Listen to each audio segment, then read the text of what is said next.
Breaking news mga kababayan, puwersa ng Russia at China, pumasok na sa Iran.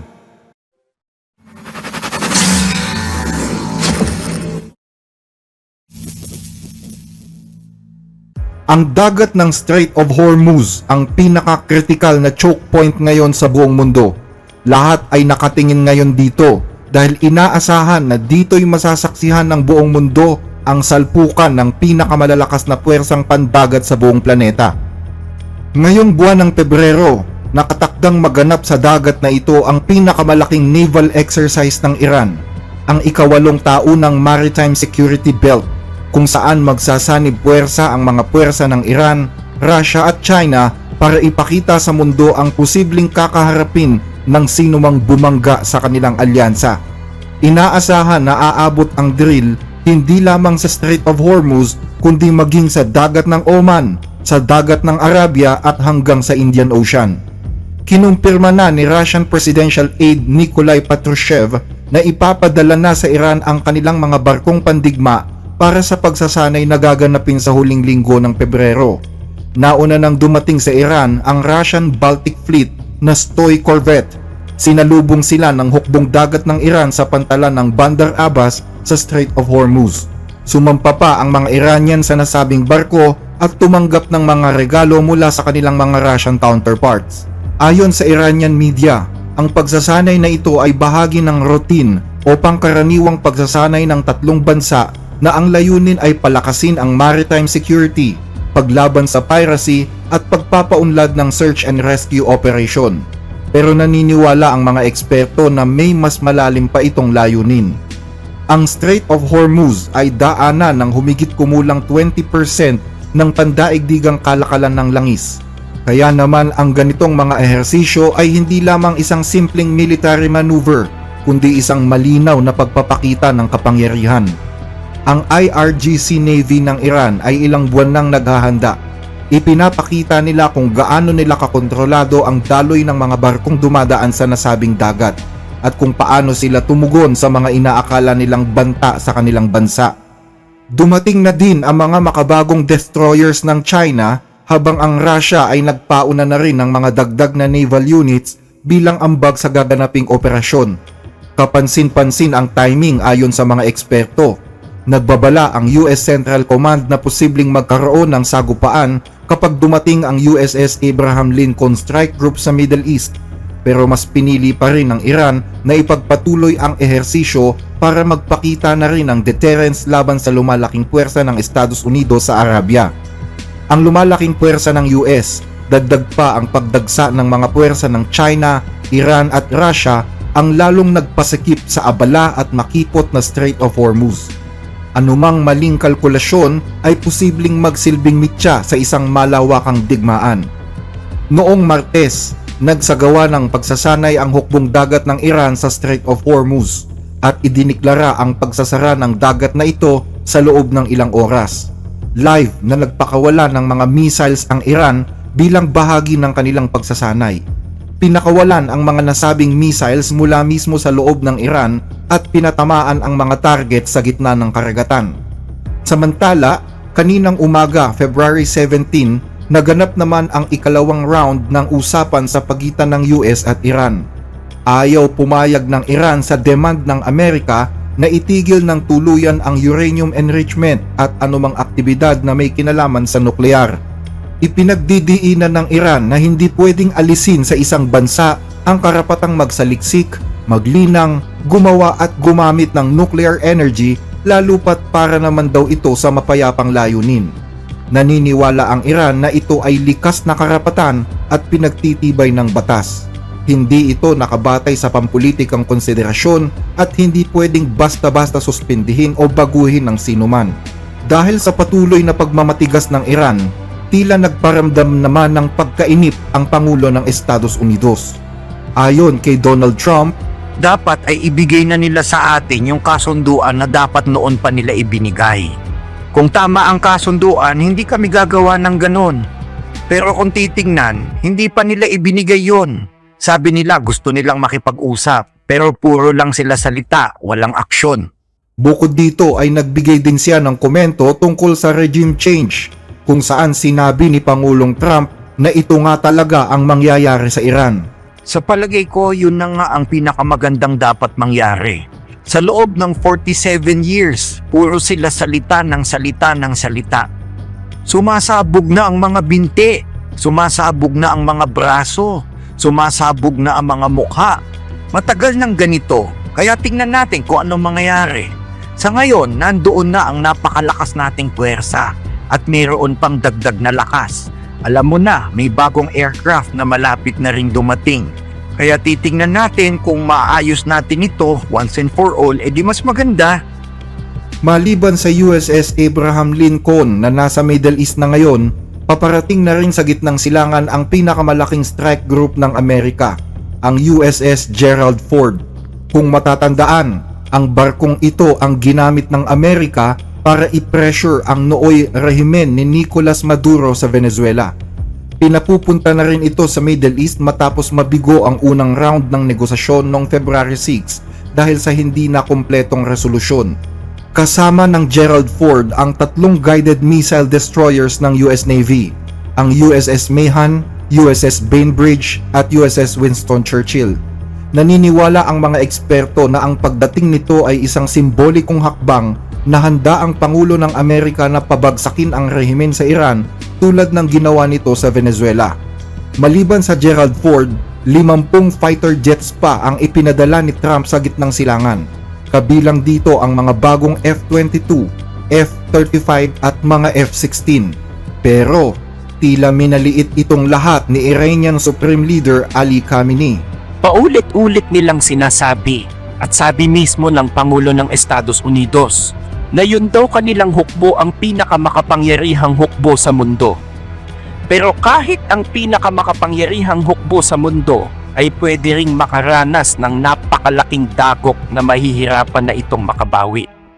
Sabi nila, nagpadala daw sila ng isang barkong pandigma sa Iran. At totoo yun, napakadelikadong military equipment talaga ang isang barkong pandigma. Pero mas delikado sa barkong pandigma ang mga sandatang may kakayahang magpalubog sa mga ito hanggang sa pinakamalalim na bahagi ng dagat. At tungkol naman sa Pangulo ng Estados Unidos, gaya ng sinabi niya kailan lang, na sa loob ng 47 years ay bigo ang Amerika na wasakin ang Islamic Republic. At nagrereklamo pa siya sa sarili niyang mga kababayan na for 47 years daw ay hindi nagawang pabagsakin ng Amerika ang Islamic Republic. Mabutit inamin mo yan. Sasabihin ko sa iyo, kahit ikaw, hindi ka magtatagumpay na gawin yan. Ano ang ibig sabihin ni Khamenei sa mga pananalitang ito? Maliwanag na ang tinutukoy niyang sandata na may kakayahang magpalubog sa malalakas na barko ng US ay ang kanilang bagong-bagong sandata na kung tawagin ay Carrier Killer Missile, isang Russian-designed na long-range missile na pinaniniwalaan nilang kayang magpataob daw sa mga higanting aircraft carrier ng US at sa mga escort ships nito gaano man sila kalayo sa coastline. Tinawag din ang nasabing missile na Abu Mahdi. May range na 1,000 kilometers at may onboard guidance system na pinapagana ng AI. Hinango ang missile na ito sa KH-55 cruise missile ng Russia. May kakayahan din daw itong lumipad sa mababang altitude para makaiwas sa radar. Bukod sa Abu Mahdi, nag-deploy din umano ang Iran ng mga mobile coastline launchers para pataasin ang survivability at dispersal ng kanilang strike asset. Ipinagmalaki rin ng Iran ang binubuo pa lang nila na submarine launch cruise missile na kayang umabot daw ng hanggang 2,600 kilometers. Ayon kay Khamenei, Dapat ay mayroon tayong mga deterrent weapons. Kung ang isang bansa ay walang deterrent weapons, madudurog ito sa ilalim ng mga paa ng kanyang mga kaaway. Ang deterrent weapons ay isa sa mga pangangailangan ng ating bansa. Pinapakailaman nila ito nang wala naman dahilan. Sabi nila dapat ganito lang daw ang saklaw ng ating mga missiles at hindi na daw dapat lumampas. Ano bang pakialam nyo? Pansariling usapin ito ng Iran. maliban sa pinakabagong missiles ng Iran, ibinida din ng rehimen ang ayon sa kanila ay listahan ng mga taong magiging target ng kanilang airstrike sa oras na matuloy ang gera. Ang listahan ay kinabibilangan ng 7 pinakamatataas na opisyalis sa Israel gaya ni na Israeli Prime Minister Benjamin Netanyahu, Mossad Director David Bernay, Defense Minister Israel Katz, IDF Chief Ayal Zamir, Air Force Chief Tor Bar, Military Intelligence Head Shalomi Binder at Operation Directorate Chief Itzik Cohen. Ipinakita ang nasabing listahan sa state-run media ng Iran kung saan binanggit din ang mga salitang "Itatakda namin ang oras ng inyong kamatayan. Hintayin nyo ang Ababil." Ang Ababil ang pangalan ng pinakabagong drone na binubuo ngayon ng Iran. Dagdag pa rito, naglabas din ang Iran ng isa pang AI video kung saan ipinapakita naman nila ang posibleng kahihinatnan ng USS Abraham Lincoln. Sa pagharap sa mga barkong pandigma ng Amerika sa Persian Gulf, gumagamit ang Iran ng mga taktika at senaryo ng asymmetric warfare. Kung titingnan ay parang walang bansang makakatalo sa mga barkong ito. Sa umpisa, ang mga drone na pang-reconnaissance gaya ng Mohajer 6 at Ababil 5, kasama ang mga over-the-horizon radar, ang siyang hahanap sa eksaktong lokasyon ng grupo ng mga barko at magsasagawa ng radar lock sa mga ito. Pagkatapos ay biglang magpapakawala ng Persian Gulf at Hormuz II class na mga anti-ship ballistic missiles na binansagan ding mga mangangaso ng mga barko para i-overflow ang mga Aegis defense system. Kasunod nito, daan-daang mabibilis na bangkang pandigma na Ashura class at mga Siraj class na naval unit na may dalang Sajil class na short-range missiles ang sabay-sabay na aatake. Kasabay nito, isang alon din ng kamikaze drones gaya ng Shahed 136 at Arash 2 ang aatake sa surface radar at communication system ng barko para pilayan at bulagin ito. Sa ganitong sitwasyon, tatargetin ng mga diesel-electric submarines mula sa Gadir at Fateh class ang katawan ng barko gamit ang mga mahuhusay na torpedo at Fajr rockets na manggagaling lang sa malapit.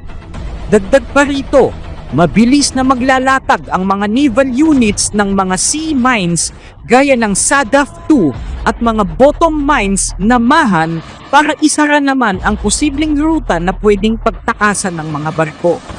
Kapag bumagal na ang galaw ng barko, magpapakawala naman ng Gadir at Abu Mahdi class na long-range cruise missiles mula sa nakatagong coastal launchers para ibigay ang huling dagok. Sa huli, kapag nasira ang flight deck at nasusunog na ang mahahalagang bahagi, mawawalan na ng kakayahang lumaban ang barko at mapipilitan ang mga barkong ito na umatras ng watak-watak para maiwasan ang tuluyan nilang paglubog at kakanselahin na nila ang operasyon. Ang ganitong senaryo ng asymmetric warfare at mga hindi tradisyonal na pamamaraan sa pagharap sa mga barkong Amerikano ay may layuning pawalang bisa ang kanilang lamang sa bilang at sa teknolohiya. Dahil sa patuloy na pagkabigo ng mga negosasyon at dahil sa tila naiinip na si Pangulong Donald Trump, naniniwala ang mga eksperto na posibleng hindi na magtagal at lulusubin na ng US ang Iran. Wala nang bagong schedule para sa pangatlong round ng pagpupulong, pero humingi ang Iran sa US ng 2 linggo pa para bumuo ng isang detalyadong proposal para tapusin ang issue sa nuclear. Wala pang sagot ang Amerika tungkol dito, pero base sa paggalaw ng mga puwersang Amerikano sa Europa at sa Middle East, naniniwala ang mga eksperto na posibleng mayroon na lamang 48 hanggang 72 oras na nalalabi para sa Iran. So I think we're at a point where a strike is now close. I would say 48 hours, 72 hours away. We turn now to the Middle East and the breaking news tonight. A potential military strike on Iran could happen as soon as Saturday, according to top national security officials. Sa loob ng mga oras na ito, darating na daw sa Middle East ang mga air-to-air refueler na siyang magpapanatili sa mga fighter jets sa paglipad sa ere. Ayon sa kanila, ang pagdating ng mga refuelers na ito ang final stage bago maganap ang isang pag-atake. Dagdag pa ng mga eksperto, kung sakali daw na magsimula na ang paglusob, hindi lang magiging limitado ang pag-atake ng Amerika sa mga nuclear facilities ng Iran. tiyak na idadamay din daw ng US ang Iranian Navy, ang liderato ng rehimen, ang liderato ng IRGC, ang kapulisan, intelligence at buong Internal Security Command ng Iran. Ayon sa kanila, ito ang dahilan kung bakit napakalaki ng build-up ng US military sa region. Ayon sa mga ekspertong ito, ang ilang linggong paglalabas-masok ng mga heavy transport aircraft ang nagpapahiwatig na seryoso ang magiging sitwasyon sa gitnang silangan sa oras na matuloy ang digmaan. Baka pwedeng humiling sa inyo ng like sa ating mga video, lalo na po kung nagugustuhan ninyo ang ating mga talakayan. Malaking tulong po ito hindi lang sa ating channel kundi maging sa mga kababayan nating sinusuportahan nito. Maraming salamat po mga ka-blessed.